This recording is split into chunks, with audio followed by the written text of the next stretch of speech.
We move on to our next segment, which is all about synthesis, which is critical because we've had very, very rich conversations and discussions, and we've worked on prototyping what a future human rights toolbox could look like. And there have been disparate strands, which some of you may or may not have encountered over the last day and a half. And to lead us in this closing synthesis, we have enlisted the help of our good colleagues at the Geneva Human Rights Platform, Felix Kirschmeier and Domenico Zippoli, who are going to bring together all the information that was produced over the last 2 days and reflect it back at us as a blueprint for where we should be going. Over to you. Thank you so much, Amy. I don't know if I need to thank you for that expectation management here, but well, let's look what we can do. Our session is called the Future Human Rights Toolbox. And I want to start out with a thought that I picked up in one of the discussions that I was sitting at or participating at during those 2 days, reminding us to look for the right tool and not for the problem we can fix with our favorite AI tool. So I think it's really that approach also that we want to look at. So, Excellencies, colleagues and friends, we are asked to do a synthesis. We're asked to look at also commitments, actually, and I think just Michelle Javando brought us right into that of the commitments, which I really appreciate a lot, and we'll end also our very short segment on that. We want to do an outlook, actually also on the RightsX 2026 summit, but not a conference summary of today. That would be lengthy, would be repetitive, would be also probably fully relying on AI, as we would not have been able to process everything, including the output from the 3 sessions that just ended 2 or 3 minutes ago when people started coming back to this very room. So as the High Commissioner reminded us at the beginning of the conference, innovation is political and human rights are timeless. Every innovation decision is ultimately a decision about who holds power and who is left out. But we also heard something else also from the High Commissioner saying we no longer have the luxury of incremental approaches. The harms are moving too fast and our responses must match that speed. And thinking of the opening today or this morning, I insist that the only moment where we can effect change is right now. And now. And now. So looking at our slide here behind me, whoever stepped on such a high line on Salève or any mountain anywhere else knows how this puts you very much into the present moment, but also how scary that can be. We chose that, and I hope you can read also the writing that goes with it. To now, as we close RightsX, the day following Human Rights Day, against the backdrop what the High Commissioner also called extraordinary pressure on human rights, conflict, inequality, shrinking civic space, and a tidal wave of innovation and new technologies reshaping power in real time. We now live in an era where digital architecture is a gatekeeper by default. It shapes access to opportunity, justice, and even truth. This is a new frontline of human rights. And I think also in closing today, we see that RightsX has not just been a talk shop. Over the past 2 days, it has been a workshop, a place to test ideas, prototypes, partnerships that can scale and feed the human rights toolbox. Whether it's HRDX, Libra AI, situation awareness tools, innovations in human rights investigations, community-driven data platforms, these are not concepts anymore. These are early pieces of a new backbone, and I think, as you see on the slide, what we say, we move from a reactive human rights work through digital architecture, rapid response to proactive human rights work. And we think this can be done if we use technology in a scalable, innovative, and timely manner. And as we share the presentation, I'll let my colleague Domenico continue. Thank you, Felix, and thank you, Amy, and the team for the trust bestowed upon us for this segment. So let us start from where we have come from and why do we need this step? Quite obviously, because to understand where we are going, we need to be aware about the legacy that we are upgrading. So first, today's tech challenges are not entirely new. They amplify long-standing inequalities and power imbalances. We've heard that throughout this day and a half. The internet promised decentralization. Instead, what we saw is concentration of data, of wealth, of influence into a handful of actors whose incentives rarely align with human rights. Second, our institutions, and we have to admit that, have struggled to keep up.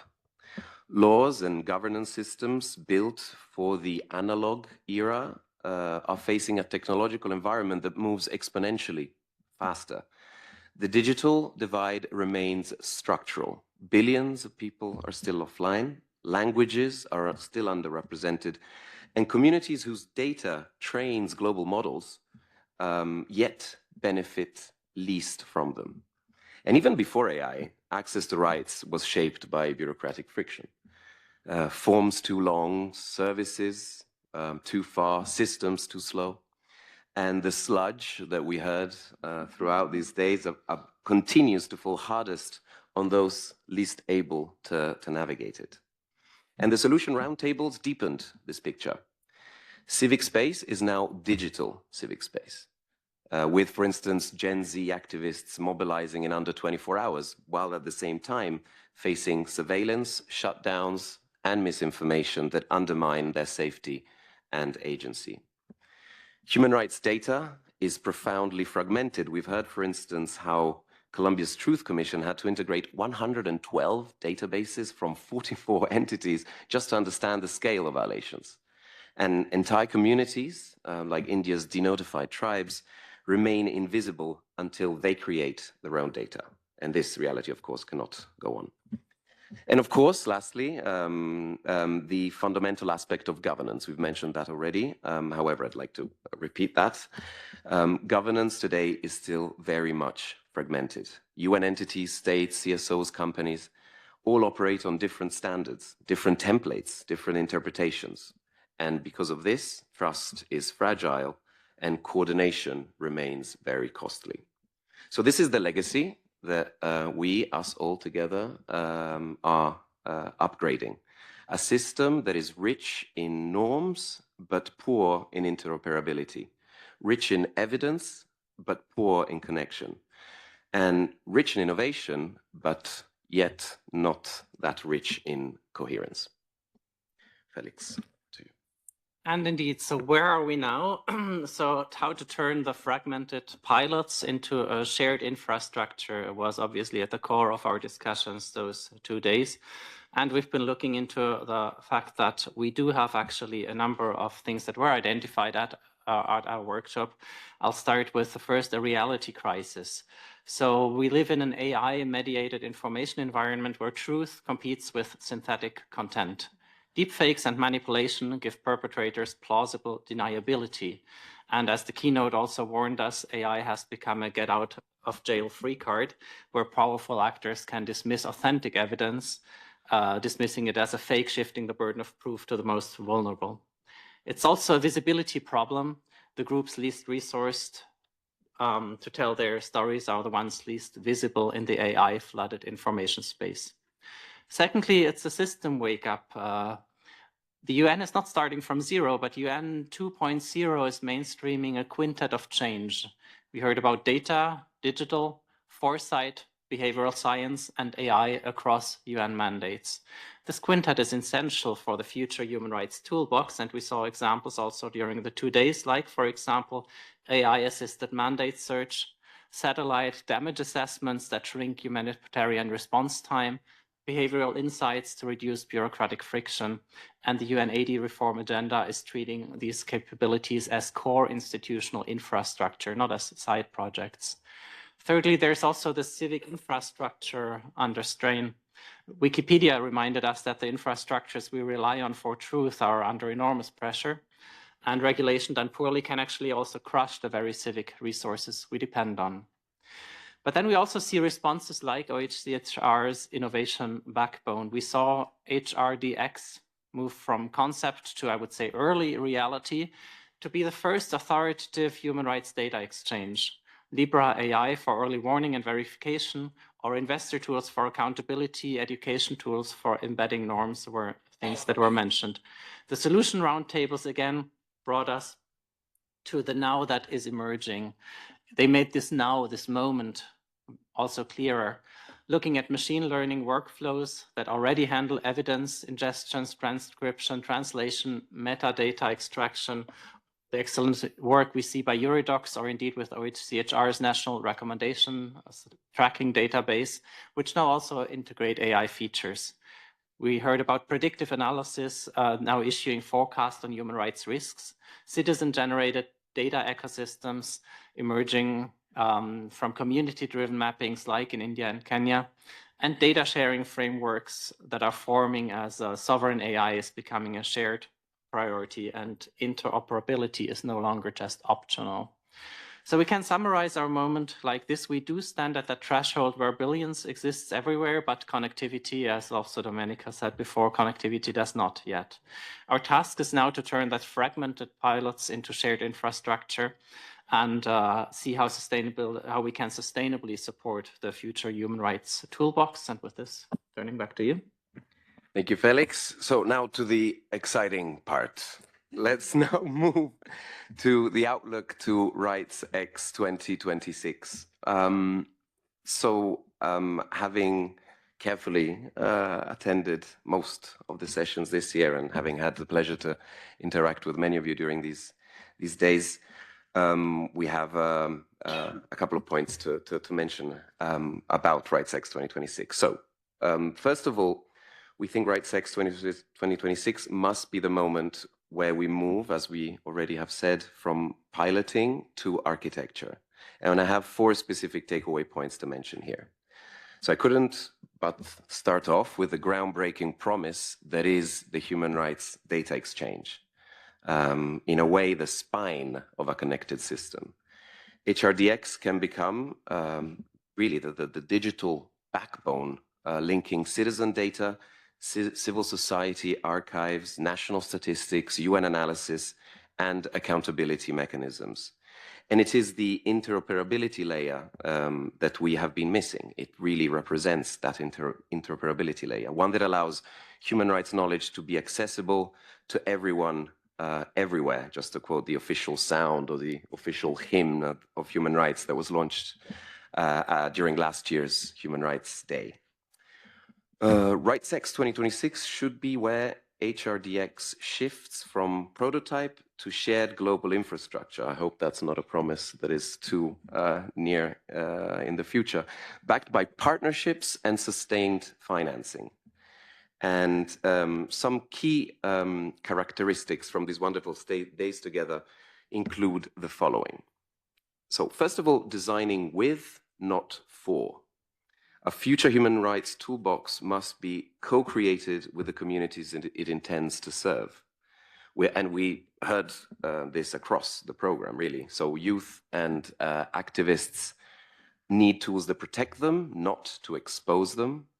Communities all across the world want ownership of their data and a seat at the table. Citizen-generated evidence must feed safely and reliably into official systems. Technology must reflect bandwidth constraints, hardware realities, and local languages. And of course, businesses must ensure that the architecture of intelligent systems of the technology is truly anchored in principles of responsible design. And this is not, I really like to underline this, not ethical charity. It is a functional necessity. No system will work if it is not shaped by the people who rely on it the most.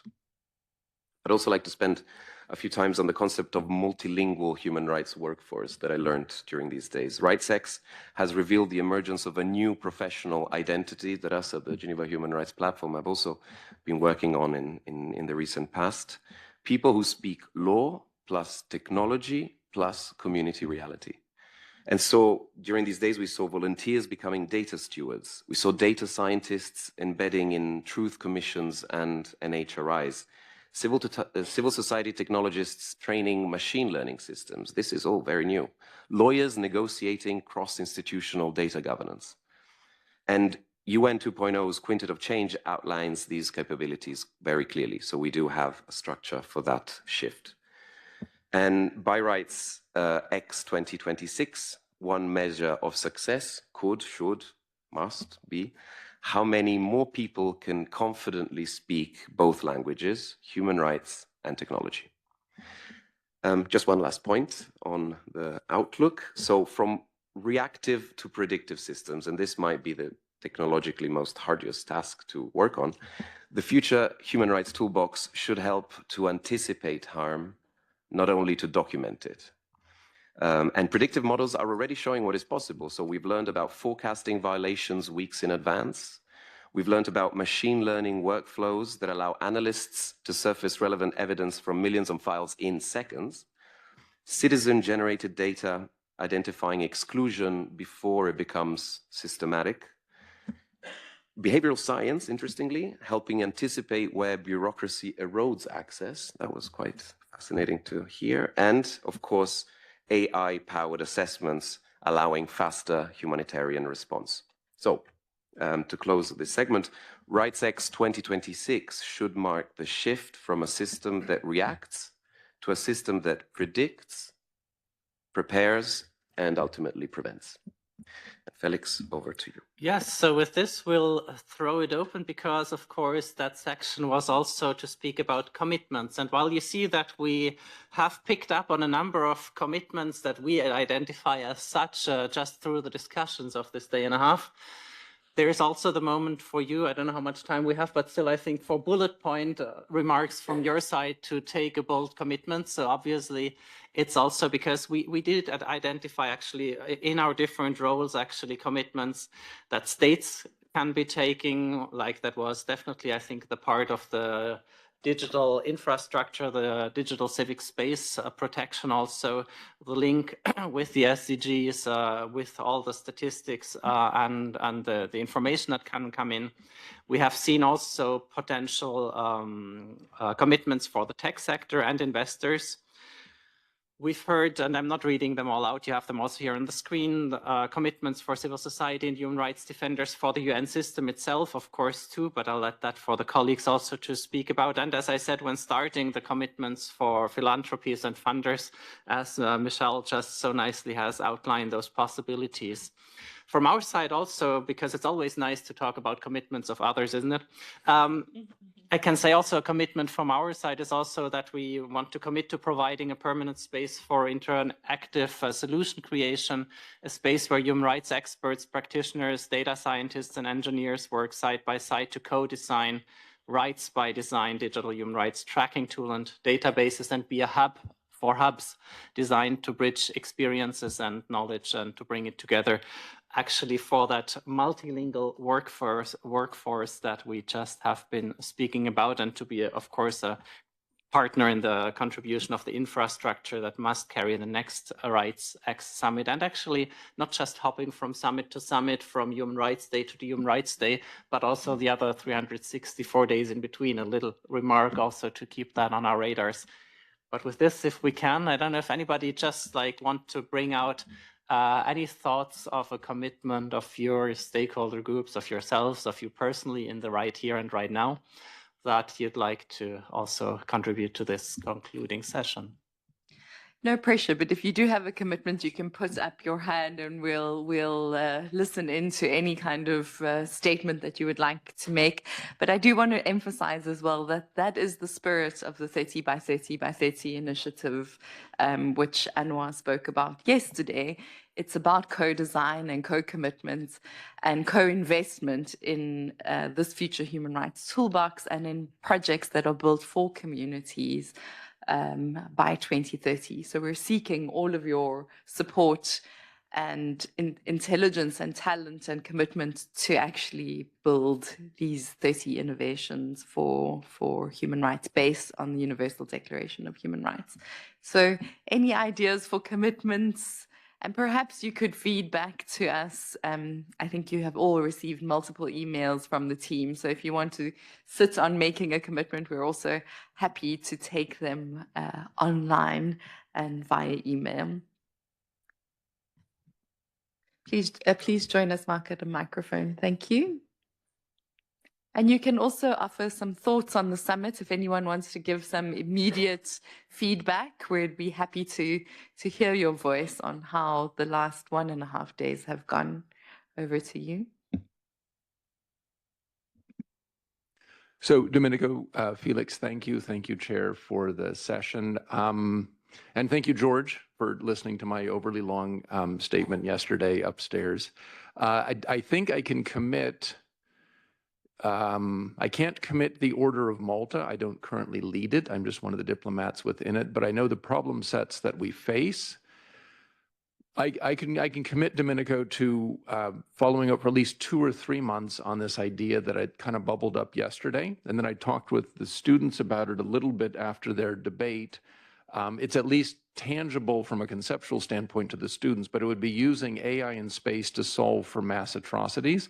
And then I also just pinged a couple friends at the commission and then also at ESA that there would be a way to actually do it where the legal mechanisms are already there.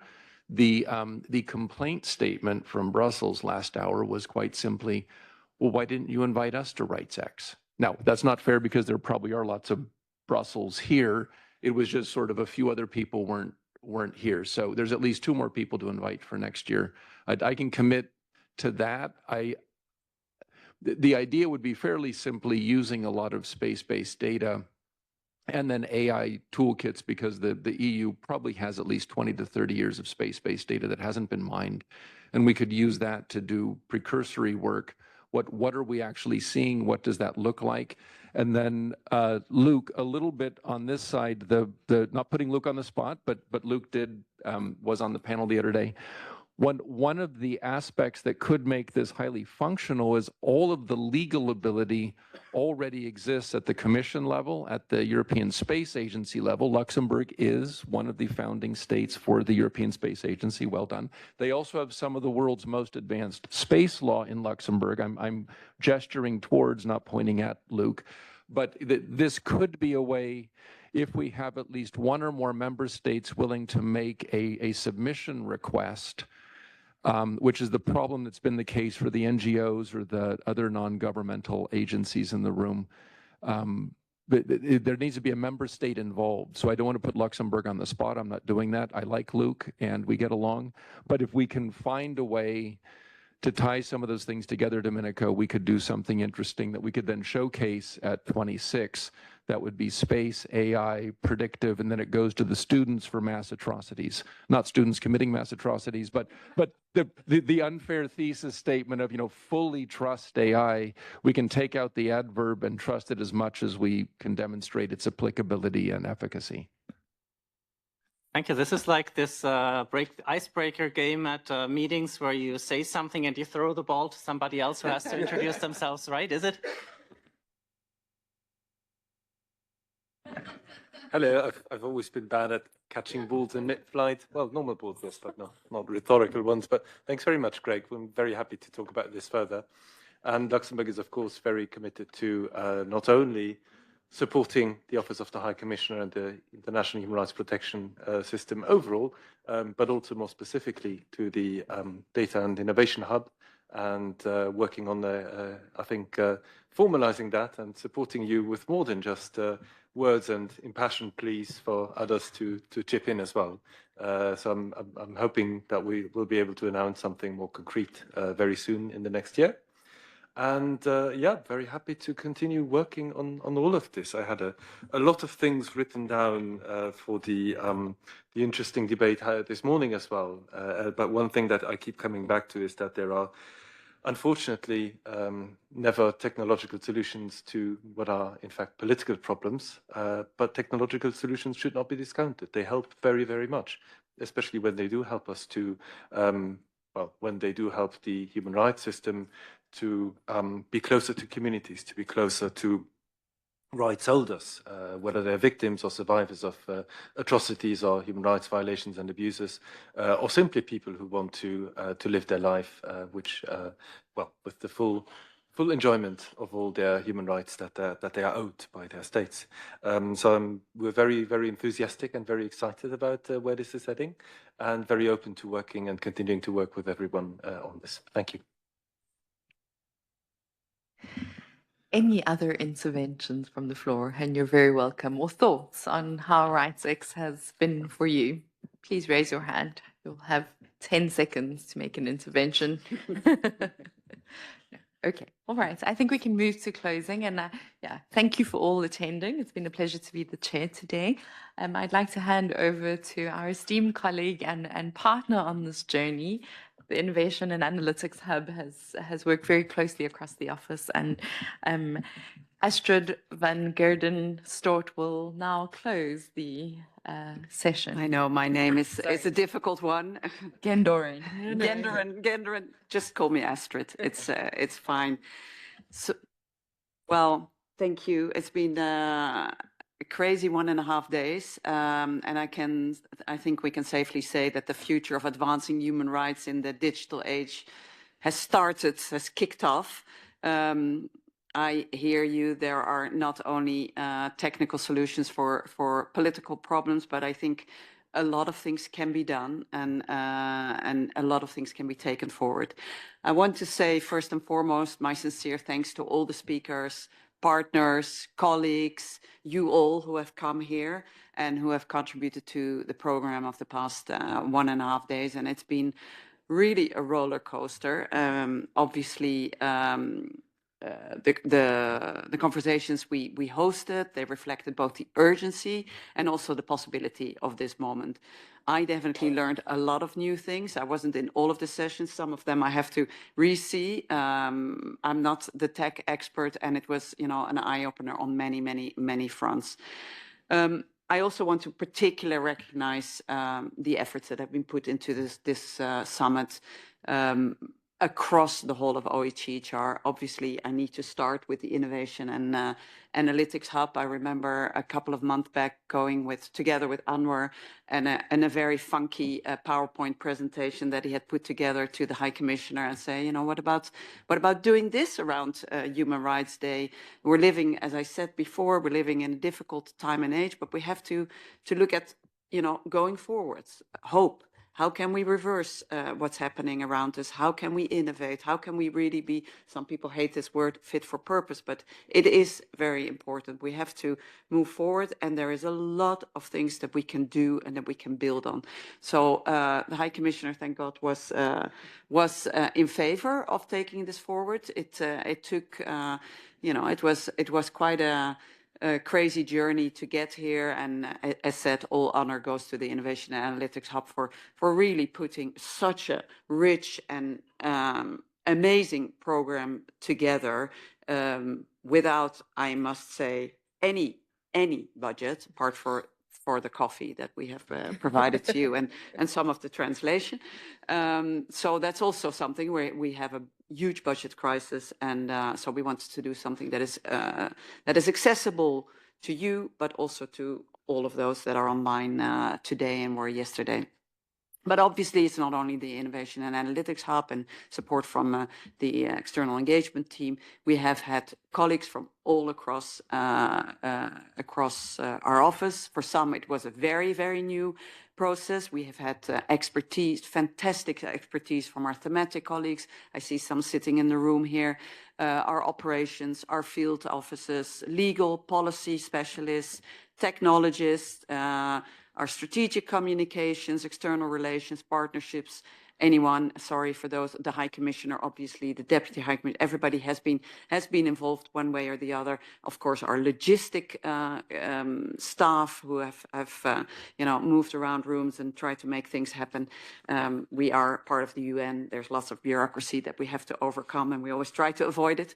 So we got here, and that's great. So thank you for all the tireless efforts to make this summit work. And also, I want to thank the Geneva Human Rights Platform. They came up with an incredible summary of a very, very rich event. I want your notes afterwards so that I can read through it. And then while I'm looking at all the videos, I think it's important for us to let things sink in. There were messages for everyone, important for everyone to take forward. I think we have a blueprint now, I hope so, for the beginnings of a future human rights toolbox that is really fit for purpose. And I'm very confident that we can expand together on the ideas with so many different actors. I think when we leave today, there's a few things that always keep on coming back in my mind, bringing it back to the basics. First and foremost, human rights are our everyday essentials. It's our campaign that we have this year for Human Rights Day, but it is human rights are our DNA. It's really what we're made of, and we all have to safeguard them. We all have an important role to play. Human rights definitely needs innovation. And obviously, innovation also really needs human rights. So on this note, we are committed, I hope we can say that, to a RightsX 2026. Can we say that? Let's confirm with the High Commissioner. We hope we have a little bit more budget so that we can get the guests from Brussels or wherever around the world, great speakers to come here as well. But we managed to make it work. We hope then indeed to go from pilots to architecture with you all, speaking human rights and technology language and being able to take this to a practical level where we can predict, prepare and, prepare events much better, protect human rights, transform human rights, and prevent human rights violations from happening. So see you at Human Rights X 2026. But before, there are 364 days to come, so we have lots of things to do. Thank you so much for being here today and yesterday.